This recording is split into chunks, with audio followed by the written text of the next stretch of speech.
बचपन से एक क्वेश्चन हमारे एग्जाम में आता ही था, जिसको हमने पूरे मन से याद किया था। शायद आप में से कईयों को उसका आंसर अब भी याद होगा। वो क्वेश्चन था नेम 4 ओशंस।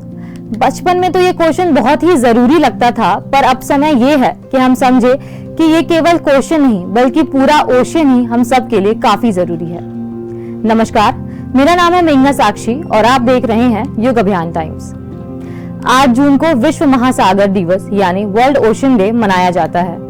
आजकल की भागती दौड़ती दुनिया में हम मनुष्य प्रगति के पीछे भागते भागते अपने जीवन के बहुमूल्य आधारों का ख्याल रखना भूल गए हैं। इस दिवस को मनाने का प्रमुख कारण विश्व में महासागरों के महत्व और उसकी वजह से आने वाली चुनौतियों के बारे में विश्व को जागरूक करना है। हर साल वर्ल्ड ओशन डे की थीम अलग अलग होती है। जैसे 2019 का थीम था एक साथ मिलकर हम सब अपने समुद्र को बचा सकते हैं, together we can protect and restore our ocean. 2020 का थीम था innovation for a sustainable ocean. 2021 का थीम था the ocean life and livelihood और इस साल यानी 2022 का थीम है collective action for the ocean. महासागर में प्रदूषण एक बहुत बड़ी समस्या बनती जा रही है। पॉलीथीन बैग, प्लास्टिक आदि से पॉल्यूशन यानी कि प्रदूषण बहुत भारी मात्रा में बढ़ता जा रहा है और इसके जिम्मेदार कोई और नहीं बल्कि हम सब हैं।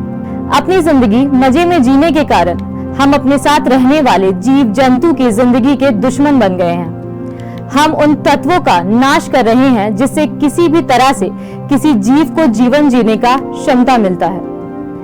हम ये नहीं समझ रहे कि जिस तेजी से हम सब महासागरों को दूषित कर रहे हैं, उससे भी तेजी से प्रकृति हम सब का अस्तित्व खत्म कर सकती है। आइए जानते हैं कि क्यों जरूरी है महासागरों को बचाना। पृथ्वी के सतह के 70% हिस्से को कवर करते हुए महासागर हमारे जलवायु और मौसम के पैटर्न को नियंत्रित करता है। कई औषधि उत्पाद समुद्र से आते हैं, जिसमें ऐसे तत्व शामिल हैं जो कैंसर, हृदय रोग, गठिया जैसे बीमारियों में मदद करती है। इसकी जैव विविधता अविश्वसनीय है। महासागरों में कई प्रकार के जीव जंतु रहते हैं, जिसमें चींटी की तरह छोटे से लेके अत्यंत बड़े जीव भी शामिल हैं।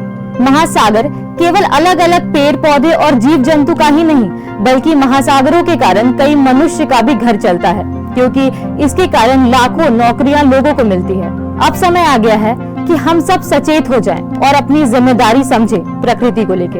हर प्रकृति आपदा का कारण हम खुद होते हैं। प्रकृति आपदा के रूप में हमें वही वापस देती है जो हमने उसके साथ किया है। एक बात हम सबको समझना ही होगा कि अगर महासागर है तो मानव है, ना कि मानव है तो महासागर है। धन्यवाद।